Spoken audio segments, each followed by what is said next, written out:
ايه يا محمد؟ حطي لي اكل يلا انا جعان. حاضر يا محمد، اطلع انا بعمل الاكل اهو. ماشي يا ماما.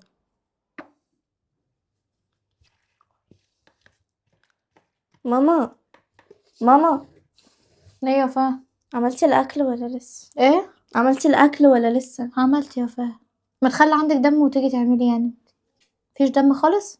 ما انت المخروط ده خلاص. مش هيتساب من ايدك. سيبي كده، سيبي سيبي سيبي بدل ما اكسرهولي. انت بس يا ماما. طب سيبي التليفون. طب ليه وانا عملت اخوك ايه؟ عايز ياكل وانا هوضب الغدا. خدي اعملي كوبايه شاي وغمسه بالكحكتين دول عما اخلص. ما انت بتقولي عملتي الغدا. ما خلصتش الغدا وخلي عندك دم.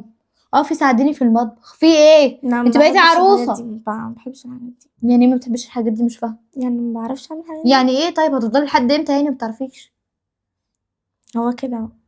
اخوكي ولد مش ملام في حاجه، ما بيعرفش يعمل لنفسه حاجه. خلي انت عندك دم وجهزي انت الاكل. تعرفيش تعملي سلطه؟ تعرفيش تمسكي طماطمايه؟ مفيش تمسكي طماطمايه زي دي كده تعمليها سلطه؟ لا، ما خدي طماطمتين اهو، يلا اعمليهم سلطه. انا مش هعمل حاجه، انا بقول لك جعانه وما اكلتش وراح الدرس. هو ايه اللي مش هعمل حاجه؟ اعملي لك طماطمتين سلطه واعملي سندوتشات انت واخوكي. لا، ما عملتش حاجه.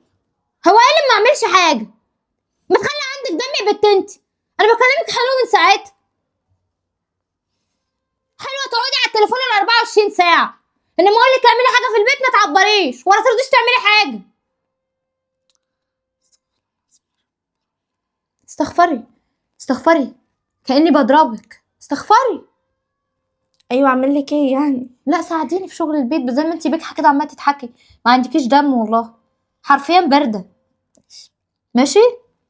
انت هترد عليا كلمه بكلمه ولا ايه؟ ما بردش. طيب اتفضلي اعملي اكلك انت واخوكي. حاضر.